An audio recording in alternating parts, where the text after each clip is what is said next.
Indian 2 ശരിക്കും നേടിയത് എത്ര? OTT റിലീസ് പ്രഖ്യാപിച്ചു. കമൽഹാസൻ നായകനായി ഇന്ത്യൻ 2 OTT റിലീസ് പ്രഖ്യാപിച്ചിരിക്കുകയാണ്. നിങ്ങൾ ആദ്യമായിട്ടാണ് ഈ ചാനൽ കാണുന്നതെങ്കിൽ എല്ലാവരും ഒന്ന് സബ്സ്ക്രൈബ് ചെയ്ത് ബെല്ലൈക്കൺ അമർത്തുക. കമൽഹാസൻ നായകനായി വേഷമിട്ട് വന്ന ചിത്രമാണ് ഇന്ത്യൻ 2. പ്രതീക്ഷയ്ക്കൊത്ത വിജയം നേടാൻ കമൽഹാസൻ ചിത്രത്തിന് സാധിച്ചിരുന്നില്ല എന്നാണ് റിപ്പോർട്ടുകൾ സൂചിപ്പിച്ചത്. ആഗോളതലത്തിൽ നിന്ന് ആകെ 148 കോടി രൂപയാണ് ഇന്ത്യൻ 2 നേടിയതെന്നാണ് റിപ്പോർട്ട്. കമൽഹാസൻ നായകനായ ഇന്ത്യൻ 2വിൻ്റെ OTT റിലീസും പ്രഖ്യാപിച്ചിരിക്കുകയാണെന്നതാണ് പുതിയ റിപ്പോർട്ട്. നെറ്റ്ഫ്ലിക്സിലൂടെയാണ് കമൽഹാസൻ ഇന്ത്യൻ 2 OTT പ്രദർശനത്തിനെത്തുന്നതെന്നാണ് റിപ്പോർട്ട്. ഓഗസ്റ്റ് 9-നാണ് കമൽഹാസൻ ചിത്രം OTTയിൽ എത്തുക. ഇന്ത്യൻ 2 അർഹിക്കുന്ന തരത്തിൽ കളക്ഷൻ പ്രതിഫലിച്ചില്ലെങ്കിലും കമൽഹാസൻ സേനാപതിയായി എത്തിയതിനാൽ ചലനമുണ്ടാക്കിയിട്ടുണ്ട്. റിലീസിന് വിമർശനങ്ങൾ നേരിട്ടും ഇങ്ങനെ കളക്ഷൻ നേടിയത് ആശ്വാസകരമാണ്.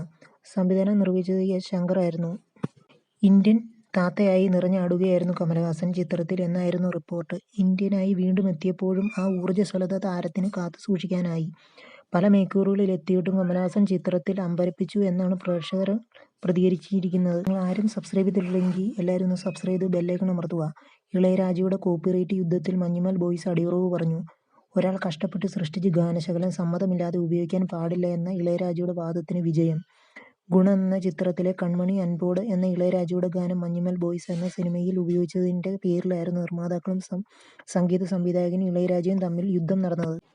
ഒടുവിൽ മഞ്ഞുമൽ നിർമ്മാതാക്കൾ ഇളയരാജയ്ക്ക് 60 ലക്ഷം രൂപ നഷ്ടപരിഹാരം നൽകി കോടതിക്ക് പുറത്ത് പ്രശ്നം രമ്യമായി പരിഹരിച്ചതായി ദേശീയ ദിനപത്രങ്ങൾ റിപ്പോർട്ട് ചെയ്യുന്നു.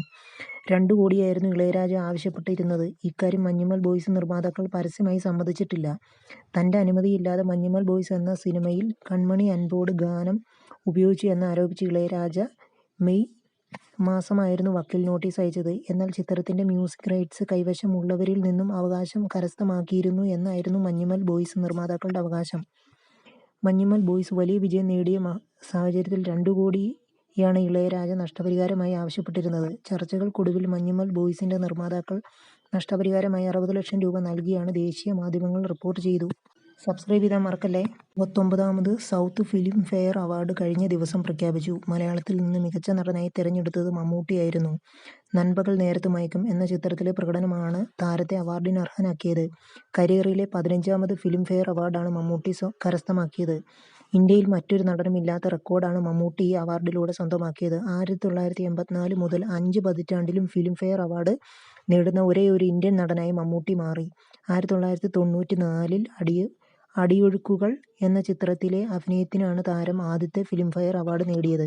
പിന്നീട് 1985, 1990, 91, 97, 2000, 2004, 2007, 2009, 2010, 2014, 2015 എന്നീ വർഷങ്ങളിലും മികച്ച നടനായി മമ്മൂട്ടി മാറി. ഏറ്റവും കൂടുതൽ ഫിലിംഫെയർ അവാർഡ് നേടിയ കമൽഹാസനാണ് പോലും ഈ ഒരു നേട്ടം തൊടാൻ സാധിച്ചിട്ടില്ല. 1974 മുതൽ തുടർച്ചയായി 3 പതിറ്റാണ്ടിലും അവാർഡ് നേടിയിട്ടുണ്ടെങ്കിലും 2010-20 കാലഘട്ടത്തിൽ താരത്തിന് അവാർഡ് നേടാൻ സാധിച്ചില്ല. 2022-ൽ വിക്രം എന്ന സിനിമയിലെ പെർഫോമൻസിന് ഫിലിംഫെയർ അവാർഡ് ലഭിച്ചിരുന്നു. അതേസമയം മലയാളത്തിൽ നിന്ന് മികച്ച സിനിമയായി 2018-നെയും മികച്ച സംവിധായകനായി ജൂഡ് ആന്റണി ജോസഫിനെയും തെരഞ്ഞെടുത്തു. ക്രിട്ടിക്സുകൾ തെരഞ്ഞെടുത്ത മികച്ച നടൻ ജോജു ജോർജ് ആണ്. ചിത്ര ഇരട്ട മികച്ച നടി വിൻസി അലോഷ്യസ്. രേഖ മികച്ച നടി. ക്രിട്ടിക്സ് ജ്യോതിക കാതൽ ദ കോർ മികച്ച സഹനടൻ ജഗദീഷ്. പുരുഷപ്രേതം മികച്ച സഹനടി പൂർണിമ ഇന്ദ്രജിത്ത്. തുറമുഖം അനശ്വര രാജൻ. നേര്. തമിഴിൽ നിന്ന് മികച്ച നടനായ വിക്രമിനെയും പൊന്നിയിൻ സെൽവൻ 2 ക്രിട്ടിക്സ് അവാർഡ് സിദ്ധാർത്ഥും ചിത്ത ലഭിച്ചു. കന്നഡയിലെ മികച്ച നടനായി രക്ഷിത് ഷെട്ടി. സപ്ത സാഗരഛേദ യല്ല. തെലുങ്കിൽ മികച്ച നടനായി സാനിയ തിരഞ്ഞെടുത്തു. Dasara critics award Naveen Polishetty. Miss Shetty and Mister Polishetty എന്ന ചിത്രത്തിനായിരുന്നു. പ്രകാശ് രാജ്, ബലയം എന്നിവർ പങ്കിട്ടു. നിങ്ങൾ ആദ്യമായിട്ടാണ് ഈ ചാനൽ കാണുന്നത് എല്ലാവരും സബ്സ്ക്രൈബ് ചെയ്ത് ബെല്ലൈക്കൺ അമർത്തുക.